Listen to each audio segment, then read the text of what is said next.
Well, hello everyone, it's Shalia. Welcome back to my channel. How's everyone enjoying the new Jungle Getaway update so far? I've been having so much fun with the Star Path and other improvements that I haven't even started quests with Timon and Pumbaa yet. So this video is going to cover all the improvements that I've found so far, the Star Path and other miscellaneous additions and cosmetic changes that you may not have seen yet. And also stick around because I'm going to show you how to get this awesome outfit I'm wearing as well. Let's go ahead and start with Scrooge's storefront. Like I said in my last video, I'm not real impressed with furniture in the shop windows, but honestly, if something that totally doesn't look good shows up, my pillars will still hide the items and the windows pretty well. I'm not all that concerned about it, but let's head into the shop and see what's exciting in there. And oh my gosh, I do love that the store is now filled with furniture instead of all those little sold out signs. I think it truly makes it a better experience, and even if there are no new items in here, it does make it look nicer. But it does look like I may actually have a couple new things. And if they hadn't expanded the store, I may not have gotten these things for a very long time. You can also buy the items in the windows as well, so that makes my heart smile. So far, only one thing new, but that's okay. I came back in the next day and I got Tiana's wallpaper and flooring, which do look great, so I'm assuming they were already in the game since the last update, and this is the first time I've seen them. Let's go check out the event. I'm not going to go through each item. I'm kind of bummed though that they make you pay for the premium items, and if you are planning to activate the premium star path and you want to get 100 extra tokens, don't activate it from this page. Go to the shop tab and you'll have the option to activate it and receive 100 tokens as well. Although you're pretty much just buying the tokens,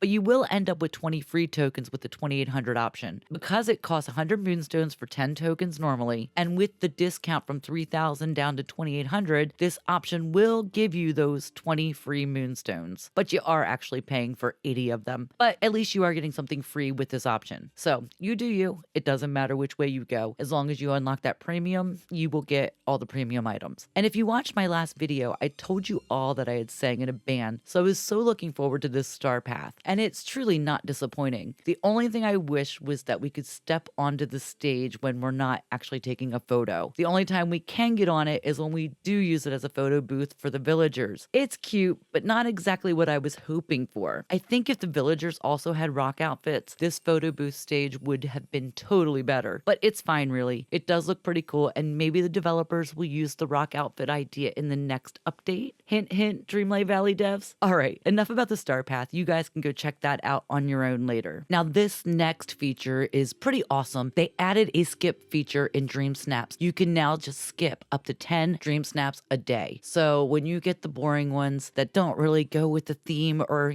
something like that, or you just don't feel like voting on either of the pictures, you can now skip up to 10 times, which I think this is a great little addition. Let's check out the new recommended items under our shop tab. What I find really neat about this option is that it knows what we didn't buy in previous week's shops, and then it'll show me only those items that I don't actually have. This is a great way to grab those things that you didn't have the moonstones for before and had to pass them up. I'm actually really glad they added this feature to the premium shop. I guess the only problem now is I'll never have enough moonstones. Now, we also got the new Magnolia Bloom path, and I'm not sure that we got this actually in this update. It may have come in Tiana's update. I'd already snagged this little path during one of the Dream Snaps. It was only available under the Dream Snaps menu originally, and now it looks like it's available as a permanent item in the underbrush category. Let me know in the comments if this is new to this update or if it was available in the last update. I honestly didn't look before now since I already had it, but usually all the new stuff goes to the top, so that's why I'm assuming it was new to this update. And other than that, I don't see anything else new here. Now, if we go into trees, we will see two new additions, the Tree with Worms 1 and the Tree with Worms 2. These are actually pretty cool, and the worms do light up. I am a little bummed that the big screen from the star path isn't lit up a little more, but it's still pretty neat. The fence is really sick, and I will definitely be buying more of those from Scrooge. We also got a new way to move items in edit mode while using a game controller. The game actually defaults to the new editing mode, and it basically keeps the item you're moving in the middle of the screen, basically locks the mouse, and then the background appears to move. You can toggle this to new or old in settings under controls. Now, the old way way moved the item around the screen, basically unlocked the mouse, and the background appeared to stay still. I still like both ways, and if I'm only moving my items a short distance, the old way works just fine for me. I would think that the new way will be better for moving items from one biome to another or any long distances. I did not try that, so if you did, let me know what you think about it in the comments. We can also now toggle the alternative sprint button on and off. If you don't like the new way of sprinting or hovering, you can now revert back to the old way. Honestly, I really didn't like the new way when it was first introduced, but now that I've gotten used to it, I'm not going back to that old way ever. Speaking of sprinting, let's check out the new wings under the gliding clothing. Now, you can't just put wings on from your back clothing and expect the sprint to work. It just doesn't work that way. And it took me an awful long time to figure that out. It was quite an embarrassing amount of time, to be quite honest. So you have to remember to change your gliding outfit, for lack of a better word, and choose a set of wings from there to use them to sprint. So remember, you have to be under your gliding outfits, not your back outfits. And for those of you who don't like wearing wings all the time, you will have to remember to change your gliding style after you sprint. The wings will not go away automatically like the sparkle glider or the surfboard glider. So hopefully they change this in the next update. And this was a real bum. You also can't fly over things either. I was kind of hoping we could, and that they'd let us fly a little higher to let it,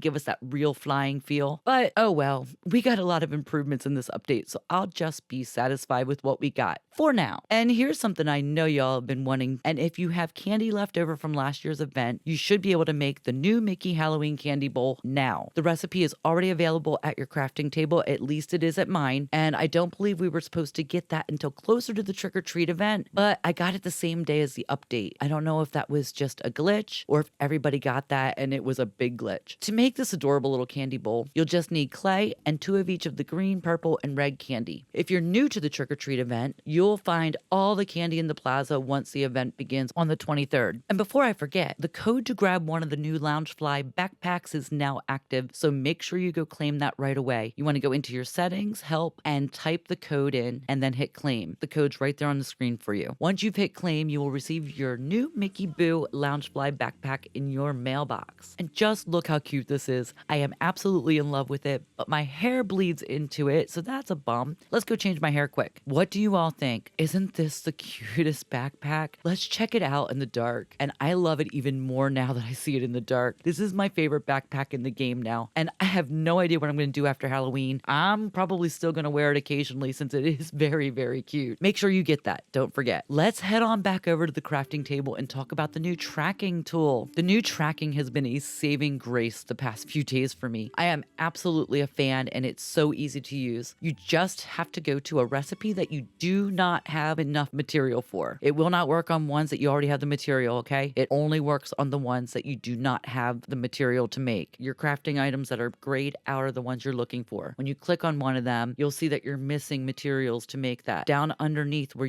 they show you all the materials you need to make that, it's going to give you a tracking option. And just go ahead and use that tracking option if that's what you want to track that day. It's very simple. The only way to untrack it is by either going in and tracking another material or even duties. You can even do that and it'll stop tracking that. But once you finish a duty or even a quest, once you finish that quest, it's going to go back to tracking that item that you want to craft. So the only way to get rid of that is to go back into that item at your crafting table and untrack it. You untrack it the same way you tracked it. Or just go ahead and craft that item and it'll untrack it for you. The only thing I do wish that it could do was track all the materials that take other materials to make. For instance, to make this stone jacuzzi, I need electric power. Unfortunately, you have to know that you need to craft that item to get it. So maybe in another update, they can add something like craft behind items or materials that can't just be found around the valley and that actually have to be crafted themselves. Either way, this is still a great feature. And speaking of this same great feature, they also added it to duties, not just regular duties, but Star Path duties as well. This has been a huge help while running through the Star Path. I think I have almost everything now because this tracker just basically keeps me focused on each task, and it's really the best improvement in the game thus far, in my opinion. So to track any duty, go into Dreamlight duties or Star Path duties from your menu, and when you have the duty highlighted that you want to track, track, just click on the option to track duty. You'll see what button to push in the bottom right corner beside track duty, and that's it. You can also change whatever duty you were tracking at any time to a different one. It's very, very simple. They also added a one-click move when using the mouse on a PC. This one isn't anything too exciting for me since I use the controller for just about everything in the game, but it's worth mentioning. You can toggle this on and off in settings, under controls, and then you can toggle the click to move on and off. I did test this out with my mouse, and it is a little more comfortable than the old way, but like I said, I rarely use the mouse, so this really doesn't affect me at all. Then there are a few cosmetic changes that I wanted to share with you all. The first one is the new storm clouds. I really like these much better than the old ones. They seem to have more depth to them now, and I really, really like the look of them. What do you guys think? The next one is Tiana's tables. They now have 9 spaces, as was originally shown in the Tiana update trailer. I almost missed this one, but I have OCD, and when my food on the table was all messed up, I had to take a second look, and lo and behold, we can now center the little lily pad lamps on the tables. This update also made my heart and my OCD very happy. They also fixed the fire pit. The fire actually stays inside the pit now. When we first got the fire pit, the fire was literally outside the pit on the one side, and it was driving me mad. The fact that they fixed this also makes my OCD happy. And those are basically the only 3 cosmetic things I've noticed so far. I'm sure there are many more that I haven't seen yet. If you've noticed any of them, go ahead and let me know in the comments. I'll be curious what they did change that I missed. And as promised at the beginning of the video, I'm going to show you how to get this awesome outfit. And then we're going to check out the new camera mode improvements. Unfortunately, you do have to pay real money to get this one. It's only available through purchasing the new seasonal giant moonstone pack, where you will get 8,500 moonstones and 6 exclusive clothing items for just $29.99 plus tax. Now, each item is a separate item, and in my opinion, just the outfit alone is worth spending the money. But if you are a player that can't afford to buy moonstones, you might want to add that to your birthday or holiday wish list. Maybe you can get them that way. The only thing you need to keep in mind with the seasonal moonstone packs is that they are for a limited time only. This pack has a disclaimer that it is only available during the current update. So this means there will be a new exclusive seasonal pack out once the next update comes out, and you will not be able to get this one anymore. Now, I would love it if they added these items to the premium shop at some point in the future, but if they do, it's going to be a while before they'll do that, if they ever do. All right, let's check out our new camera. So they now added tools and accessories to our camera mode, and depending on what you're taking a picture for, maybe dream snaps, the tool might come in handy, but they are definitely not a favorite of mine. My actual favorite is taking pictures with the accessories, and I think my favorite is Tiana's umbrella, but a lot of these are really cute to use in a picture. The one thing to keep in mind about the accessories is you must have it equipped on you before you go into the camera mode. So make sure you do that first, or you're just going to get whatever the last one was that you had been using. Tell me in the comments what you think of all the new improvements in this update. What is your favorite improvement? What is your least favorite improvement, and why? Thanks so much for watching. Make sure you like this video and subscribe to my channel for more videos like this. And until next time, bye!